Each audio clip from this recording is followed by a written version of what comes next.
Most people spend years wasting time on outdated learning methods. I was one of them.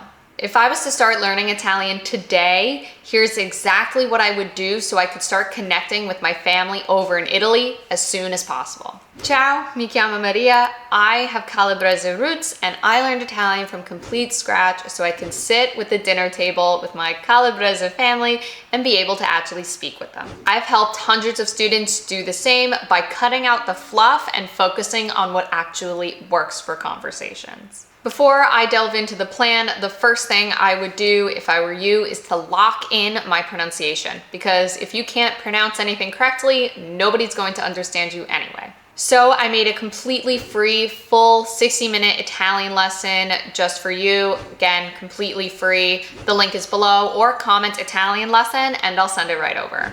So if I were starting to learn Italian today, the absolute first thing I would do is get specific on why I'm learning. Most people start with, I want to learn Italian because it sounds really cool.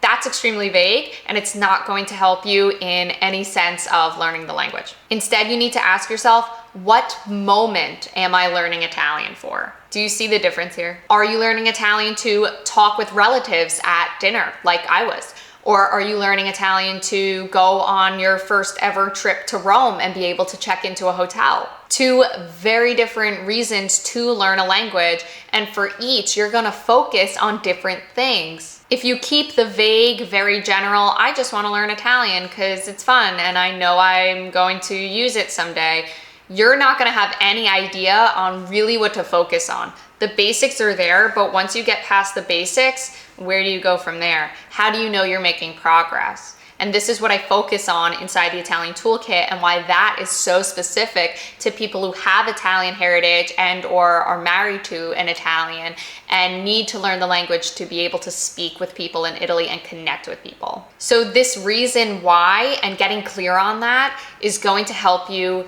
in every sense. And it's especially going to help you when things get hard so you know you're making progress and learning the Italian for the moments that matter. That said, you're going to want to learn the Italian that actually affects your life. And this is different for everybody. Don't waste months or years memorizing things that you are not going to say in Italy. Random phrases that maybe an app or a random dictionary or Phrasebook came up with. This one-size-fits-all approach does not work for everyone because your goals are different than someone else's. Everybody's goals are different. You are different, your hobbies are different, your personality is different, your interests are different than somebody else. Therefore, your phrases, your vocabulary strengths are going to be different than somebody else's. And that's just the nature of being human. For example, I had a student named Anthony who wanted to learn Italian so he could speak with friends he had over in Sicilia, Sicily. So because of that, we built a plan around everyday phrases and casual connection and joking around and just hanging out with friends. Then there's my student Philip who wanted to learn Italian so he could go to Italy and visit his son who lives there. For him, we focused on travel and family phrases that would make those visits fun and memorable and easy and comfortable. So by focusing on the kind of language and the Italian that fits your life, you'll learn faster and you'll stay motivated. That's the secret. That's my philosophy to teaching. It's how I wish I learned way back in the day instead of learning a ton of random things. And it's how I get my students connecting as fast as possible. Next, I would build my own phrasebook. And this is different for everybody because your phrasebook is going to pertain to your interests and your hobbies and not someone else's, not a random person's phrasebook, right? This is going to be your personal phrasebook. So instead of only memorizing the phrases the textbook wants you to know, you're going to be learning and memorizing the phrases that you want to know, that pertain to your life. And don't just write down random words. That's another big mistake I see. Write down the actual phrases that you will want to use. Things like come si dice, how do you say? Come si dice.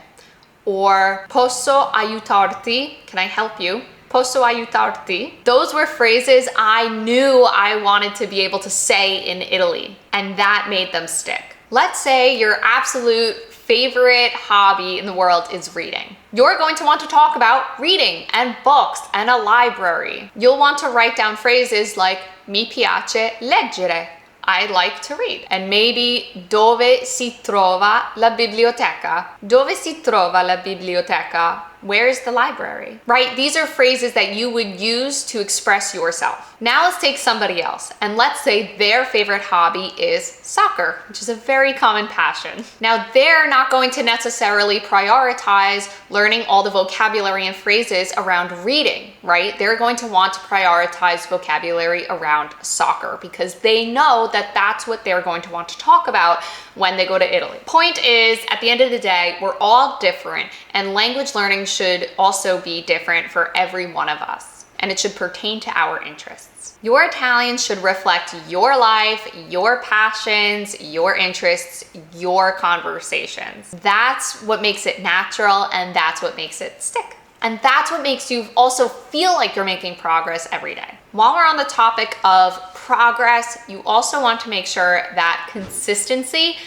beats intensity. You want to stay consistent in small ways. Even looking at a few Italian words every single day and saying them aloud is 1,000 times better than stressing yourself out over a huge textbook and you just have no idea what's going on, and then you stress yourself out and you quit. And I've been there, I've done that. We don't learn that way anymore. Okay, we're gonna take things slow and steady. For example, one of my students practices Italian every day while she's having her morning caffè or coffee. Another student of mine listens to our Italian podcasts and lessons during their morning commute. Another one of my students listens to a few phrases right before they go to sleep at night. Even just a few minutes a day add up, they really do. We're in this for the long run. Okay, this is not a speed run. This is a long run and a long and steady race. If I was starting to learn Italian today, I would just focus on little consistent progress every single day. The main way to actually do that is to, like my students, tie it into something you're already doing during the day. So during your morning commute or your evening commute, listen to an Italian podcast, put on an Italian radio show, put on an Italian YouTube channel. It could be this video right here. Small, consistent practice every day keeps your brain in Italian mode. It makes you feel good about the progress you're making, and it makes it easier to actually use the phrases you've learned in everyday conversations. Everything I'm saying today all ties into one another. So the more you practice little bits of Italian in everyday life with things you're already doing, like having your morning coffee or your morning or evening commute, listening to a podcast, listening to YouTube videos, at least one a day, the more that you do that, the more you're even immersing yourself into the world of Italian. And that helps you too. You don't need to move to Italy to actually start thinking and speaking in Italian, okay? It's just not necessary. You could get started right now. The key is to immerse yourself by making Italian a natural part of your day. Off the top of my head here, I can think of a few different ways. You could change your phone setting to the language of Italian. You could change your social media accounts to Italian language. If that's too uncomfortable or too far advanced, you could start with following a few social media Italian influencers or recipes, whatever you're interested in. You could listen to Italian music when you're cooking or working out, because Italian, at the end of the day, it's not just a language, it's a culture. And you can start entering that culture with your mind and get that learning to stick. So the more you start to expose yourself to Italian words in everyday contexts, the more your brain starts recognizing words, things start to stick, you'll be able to start speaking them with those contexts, and you'll start really making progress. The more you expose yourself to Italian in everyday contexts, whether it's social media or listening in the car or whatever, your brain will recognize the phrases, the words, the rhythm of the words, intonation, when to say what words, what contexts to use, all of that. It all comes together and you'll make progress like never before. We're all incredibly unique as humans, and language learning should be no different. That's my philosophy. That's how I wish I started learning Italian, because I learned it in school with all those boring textbooks. And this is how I get my students every single day to make such great progress. That said, if you want to actually start learning the Italian that fits your life and helps you connect with people, then check out my completely free Italian lesson. Link is below, or comment Italian lesson and I'll send it right over. It's the perfect first step to actually get you connecting with people and to lock in your pronunciation so people actually understand what you're saying. Don't forget to like this video, subscribe, and click the notification bell so you don't miss out when I do post a new lesson. That said, stick around for next week because I'll be posting an Italian lesson you don't want to miss. Arrivederci, ciao!